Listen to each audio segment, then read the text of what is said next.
Hey guys, Coach Moore here, going over our new cycle, Speedman. This is going to be an 8-week hypertrophy cycle, named Speedman because we are doing this in conjunction with the summer shred that we are doing in the gym. We'll talk about that a little bit more later, but if you want reference point, watch Tropic Thunder. When he makes the quote about you're more ripped than a Julian salad, our goal is just to be ripped as we can get through this cycle. So again, it's hypertrophy cycle. Main goal with hypertrophy is we're just trying to make muscle bigger. In the gym, we're running this in conjunction with a cut. We're working with Avatar Nutrition on this. So what that looks like is we're trying to maintain as much muscle as we can while we lose fat. This totally works if you want to bulk. Everything applies. You're just eating a little bit different. So the training is about the same. It's just more what do you do outside the gym, which will affect if you're doing a cut or a bulk, but either way, the training works on both those things. So let's talk about this hypertrophy cycle. So we're looking at about 8 weeks. Plus or minus, we'll kind of see as we're working through it, but that's the ultimate goal. There's going to be 2 primary hypertrophy days each week. There'll also be 2 hypertrophy and work capacity days. These are going to be very short work capacities. They will also focus on the exercises that we've done on the hypertrophy. So we're just getting a little bit extra volume in, but we'll talk about that here in a second. And then we also have one aerobic and accessory work day. The aerobic, we'll talk about the aerobic work here in a second, but those will be your 5 days in gym.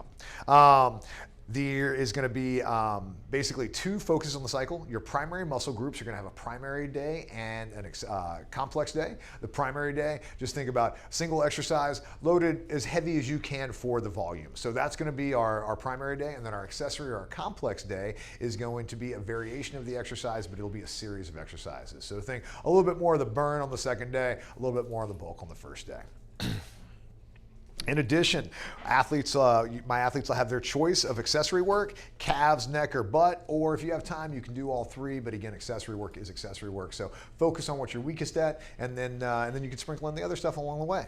All right, so let's talk about the guiding principles of this cycle. Ultimately, it's to maintain as much muscle as possible with the greatest fat loss. But again, if you're doing a bulk, everything works the same. You're just eating a little bit more. So that's all it comes down to.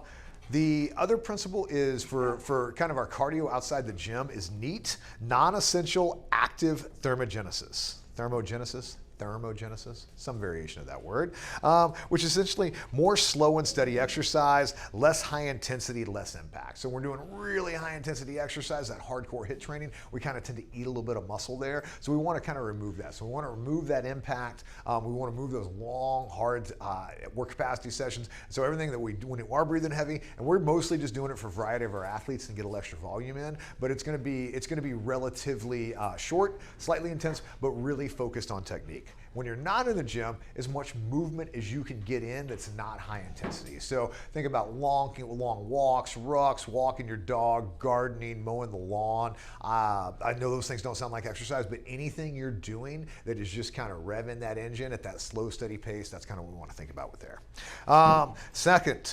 Third, controlled eccentrics and pauses. So this is, in our gym, this can be a little bit of an issue because some people just hate doing controlled eccentrics and pauses. Here's the deal. If you hate that shit, don't fucking do it. All right? It's not going to end your life as an athlete.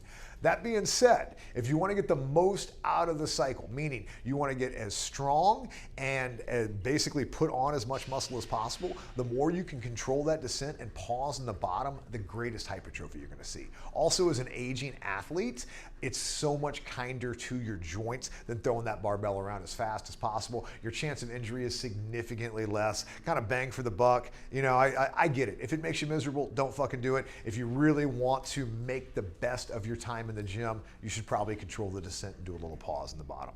So second to last is going to be the range of motion. So we try to get in the greatest range of motion we can with these lifts. So think about as deep of a squat as you can get, as deep of a press as you can get. Again, that is to allow the greatest muscle damage. So then we see that repair. That's when we see our hypertrophy. That's when we see our strength happen. But ultimately, this should not cause you joint pain. But we should not be shortening the range of motion to add more weight. That's not really how you get stronger. That's mostly how you fuck yourself up. So just kind of think about that as you're working through it. If you can get a greater range of motion safely and it does not cause you pain, it's always a better idea to do that.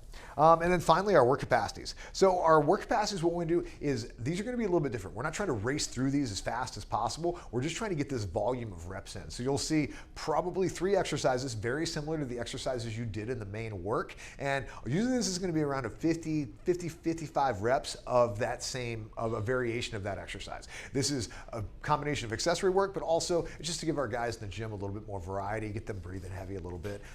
These should be done as heavy as you can go while performing perfect reps. So we really don't want to see any slop with this. So for some of you guys, you might have, if we're doing kettlebell work, you might have a few different kettlebells where you start heavy, and as you start to like get sloppy, you can drop weight or you can rest. But ultimately, we're not racing through this. So at no point should you be trying to get reps by doing shitty reps. So again, perfect reps every single time. The lungs are going to catch up. It's fine. But what are you racing in the gym for anyway? Competitive exercise isn't really a fucking thing.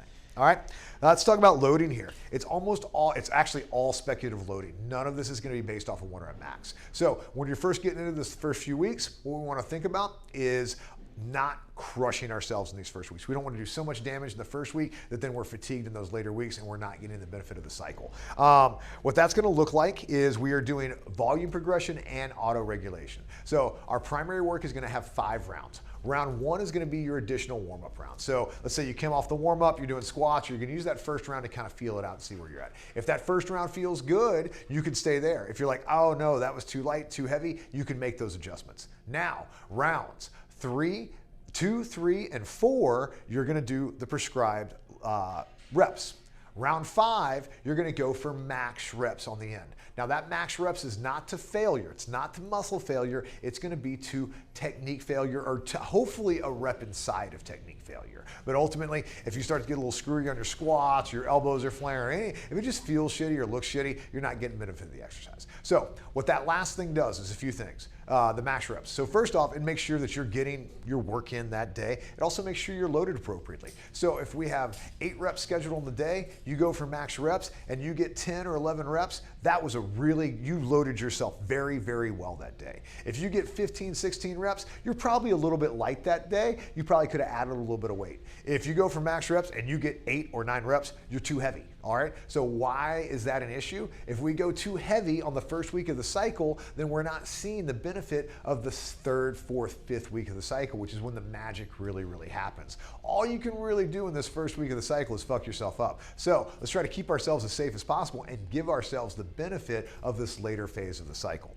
So what that's going to look like moving forward is you shouldn't go to total failure on any primary exercise. So every single one of these exercises, even when you're going on max reps for bench press, as soon as that barbell really slows down or your elbows flare or something weird happens, just rack it and call it a day. No big deal. You got to where you needed to be. Should have been a good burn. Feeling good with that. All right. Let's talk about progressions. So we'll hit each muscle group twice, and then we're going to progress volume. So it's going to start at 8s, then we'll go to 9s, then we'll go to 10s. After we get to 10s, we're going to drop back to 8s, but we're going to add a round, all right? And then we're going to go up again. So that's kind of what the volume progression will look like on this. Ultimately, as we go from those 8s and 9s to 10s, you should be able to stay at the same load that you did for your 8s all the way up through the 10s. So we're not increasing volume and intensity, we're just increasing volume right now. For my newer athletes, they might be able to add a little bit of weight. For my veteran athletes, you're probably going to have to be able to drop weight, but you as an athlete should be mature enough in your training that you can set your loading and maintain that loading all the way through. Then when we drop back down in reps, we're adding that extra volume. That's when you would bump up a little bit of weight. And these would not be large weight jumps. These would only be like maybe 5%, so not a whole lot, and then we'll cycle through it again. So that's ultimately what this is going to look like. What we want to think about again with guiding principles for this is we're trying to get a pump. So we're really trying to get our muscles to burn. We don't want our joints to hurt. So as an aging athlete, this is really, really important to me, because if the joint is fucked up, then you can't really train the next day. And what we want to do, all of us, we want to be able to train. So for you, it's figuring out what the loading looks like with getting as much of a pump as possible. So, and again, this is where you come back into the controlled descents and the pauses. The slower you go down, the more of a burn you're going to get. Pause, more of the burn you're going to get. And that's kind of what you want to be at with this. But that is going to be our Speedman cycle. This is should be fun times. If you're interested in doing a cut or a bulk with this, there's many options. You can do Avatar, which is what we're doing. You could do Renaissance periodization. There's so many options out there. But if you have questions, email me at todd@atomic-athlete.com. Otherwise, enjoy the hell out of your training.